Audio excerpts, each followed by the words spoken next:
सास बहू की ये कहानी पढ़कर आपकी आंखें सजल हो उठेंगी। बहू कहाँ मर गई?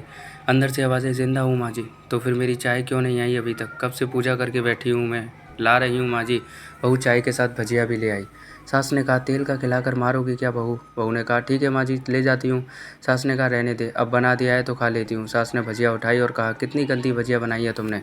बहू, माँ जी मुझे कपड़े धोने में जाती हूँ। बहू दरवाजे के पास चपकर खड़ी हो गई। सास भजिया पर टूट पड़ी और पूरी भजिया ख़त्म कर दी। बहू मुस्कुराई और काम पर लग गई। दोपहर के खाने का वक्त हुआ। सास ने फिर आवाज़ लगाई, कुछ खाने को मिलेगा? बहू ने आवाज़ नहीं दी। सास फिर चिल्लाई, भूखे मारोगी क्या बहू? आई सामने और खिचड़ी रख दी। सास गुस्से से, ये क्या है, मुझे इसे नहीं खाना, ले जाओ इसे। बहू ने कहा, आपको डॉक्टर ने दिन में खिचड़ी खाने को कहा है, खाना तो पड़ेगा ही। सास मुंह बनाते हुए, हाँ तू मेरी माँ बन जा। बहू फिर मुस्कुराई और चली गई। आज इनके घर पर पूजा थी। बहू सुबह 4 बजे उठ गई थी। पहले स्नान किया, फिर फूल लाई, माला बनाई, रसोई साफ़ की, पकवान और भोज बनाया। सुबह के 10 बज गए और अब सास भी उठ चुकी थी। बहू अब पंडित जी के साथ बस भगवान के वस्त्र तैयार कर रही थी। आज ऑफिस की छुट्टी थी। उनके पति भी घर पर थे। पूजा शुरू हुई। सास चिल्लाती हुई, बहू ये नहीं है, वो नहीं है। बहू दौड़ी दौड़ी आती और सब करती। अब दोपहर के 3 बज गए थे और आरती की तैयारी चल रही थी। पंडित जी ने सबको आरती के लिए बुलाया और सबके हाथों में थाली थी। जैसे ही बहू ने थाली पकड़ी, थाली हाथों से गिर पड़ी। शायद भोज बनाते हुए बहू के हाथों में तेल लगा था, जिसे वो पहुंचना भूल गई थी। सारे लोग तरह तरह की बातें करने लगे। कैसी बहू है, कुछ नहीं आता, एक काम भी ठीक से नहीं कर सकती, ना जाने कैसी बहू उठा लाए हैं, एक आरती की थाली भी संभाल नहीं सकती। उसके पति भी गुस्सा हो गए और सास चुप रही, कुछ नहीं कहा, बस यही बोल के छोड़ दिया कि सीख रही है, धीरे धीरे सब कुछ सीख जाएगी। अब सबको खाना परोसा जाने लगा। बहू दौड़ दौड़ के खाना देती, फिर पानी लाती। करीब 70-80 लोग हो गए थे। इधर 2 नौकर और बहू अकेली। फिर भी वह सारा काम बहुत ही अच्छे तरीके से करती। अब उसकी सास और कुछ आस पड़ोस के लोग खाने पर बैठे। बहू ने खाना परोसना शुरू किया। सबको खाना दे दिया गया। जैसे ही पहला निवाला सास ने खाया, तुमने नमक ठीक नहीं डाला क्या? एक काम ठीक से नहीं करती, पता नहीं मेरे बाद कैसे ये घर संभालेगी।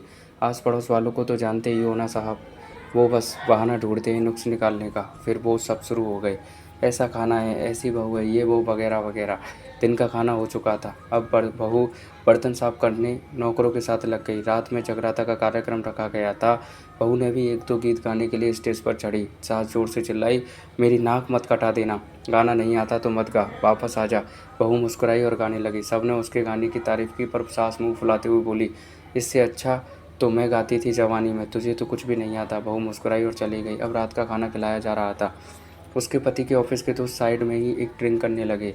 उसका पति चिल्लाता, थोड़ा बर्फ़ लाओ, तो सास चिल्लाती, यहाँ दाल नहीं है। फिर चिल्लाता, कोल्ड ड्रिंक नहीं है, पापड़ ले आओ। इधर उधर आखिर में उसके पति की शराब की बोतल गिर पड़ी और उसके एक दोस्त से वह बोतल टूट गई। पति गुस्से में तो झापड़ अपनी पत्नी को लगाते हुए कहता है, जाहिल कहीं की, देख कर नहीं चल सकती, तुझे इतना भी काम नहीं आता। सारे लोग देखने लगे और उसकी पत्नी रोते हुए कमरे की तरफ दौड़ी। फिर उसके दोस्तों ने कहा, क्या यार, पूरा मूड ख़राब कर दिया, यहाँ नहीं बुलाया होता, हम कहीं और पार्टी कर लेते। कैसी अनपढ़ गँवार बीवी ला रखी है तूने, उसे तो मेहमानों की इज्जत और काम करना भी नहीं आता, तुमने तो हमारी बेइज्जती कर दी।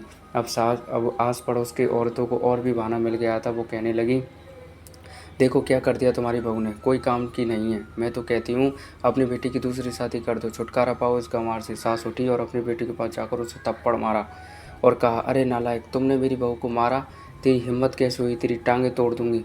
उसके बेटे के दोस्त कुछ कहने ही वाले थे कि उसकी माँ ने घूरते हुए कहा, चुप, बिल्कुल चुप, यहाँ दारू पीने आए हो, जबकि पता है आज पूजा है और तुम्हें पार्टी करनी है। कैसे संस्कार दिए हैं तुम्हारे माता पिता ने? और किसने मेरी बहू को जाहिल बोला? जरा इधर आओ, चप्पल से मारूंगी अगर मेरी बहू को किसी ने एक शब्द भी कहा तो। अरे पापी, तूने उस लड़की को बस इसलिए मारा कि तेरी शराब की बोतल टूट गई। पापी, वो बच्ची सुबह 4 बजे से उठी है, घर का सारा काम कर रही है, ना सुबह से नाश्ता किया, ना दिन का खाना खाया, फिर भी हंसते हुए, सबकी बातें सुनते हुए, ताने सुनते हुए घर के काम में लगी रही। तेरे यार दोस्तों को वो अच्छी नहीं लगी, जूते से मारूंगी तेरे दोस्तों को जो कभी उन्होंने ऐसा कहा। उसके यार दोस्त चुपके से खिसक लिए। अब सास बहू के कमरे में गई और बहू का हाथ पकड़कर बाहर लाई। सबके सामने कहने लगी, किसने कहा था अपनी बहू को घर से निकालने के लिए? दूसरी बहू ले आना, जरा सामने आओ। और कोई सामने नहीं आया। फिर सास ने कहा, तुम जानते भी क्या हो इस लड़की के बारे में? ये मेरी माँ भी है और बेटी भी है। माँ इसलिए क्योंकि मुझे गलत काम करने पर डांटती है, और बेटी इसलिए कभी कभी मेरे दिल की भावनाएं समझ जाती है, मेरी दिन रात सेवा करती है, मेरी मेरे हज़ार ताने सुनती है पर एक शब्द भी गलत नहीं कहती, ना सामने न पीठ पीछे। और तुम कहते हो दूसरी बहू ले आऊँ? याद है ना चुटकी की दादी? अपनी बहू की करतूत। सास ने गुस्से से पड़ोस की महिला को कहा, अभी पिछले हफ्ते ही तुम्हें मियाँ बीवी भूखे छोड़ तो घूमने चले गए थे। मेरी इसी बहू ने 7 दिनों तक तुम्हारे घर पर खाना पीना, यहाँ तक कि तुम्हारे पैर दबाने तक जाती थी। तुम्हें इसे जाहिल बोलती हो? जाहिल तो तुम सब हो जो कोयले और हीरे में फ़र्क नहीं जानते। अगर आइंदा मेरी बहू के बारे में किसी ने एक लफ्ज़ भी बोला तो मुझसे कोई बुरा नहीं होगा, क्योंकि ये मेरी बहू नहीं, मेरी बेटी है। बहू सिसकियाँ लेते हुए फिर कमरे में चली गई। सास ने एक प्लेट उठाई और भोजन परोसा। बहू के कमरे में खुद ही ले गई। सास को भोजन लाते देख बहू ने कहा, अरे माँ जी, आप क्या कर रही हो? मैं खुद ही ले लेती। सास ने प्यार से ताना मारते हुए कहा, डर मत, इसमें जहन नहीं है। मार नहीं डालूंगी तुझे नई सास चाहिए होगी, पर मुझे बहू सिर्फ अभी भी तू ही मेरे घर की चाहिए। बहू ने अपनी सास को रोते हुए गले से लगा लिया। सास भी रोती और पहली बार और कहा, चल खाना खा ले। फिर मजाक करते हुए फिर मेरे पैर दबाने चले आना, और ये ख्याल मन में मत लाना कि सास है। सास पैर बोलती है, किसी दिन मैं इसका गला दबा दूंगी। क्योंकि कभी भी मैं भी यही सोचती थी, दोनों खूब हंसने लगती हैं और कुछ रिश्ते बहुत मीठे होते हैं, बस बातें कड़वी होती हैं। तो दोस्तों, कहानी अच्छी लगी तो लाइक शेयर ज़रूर करें और चैनल को सब्सक्राइब ज़रूर करने के लिए।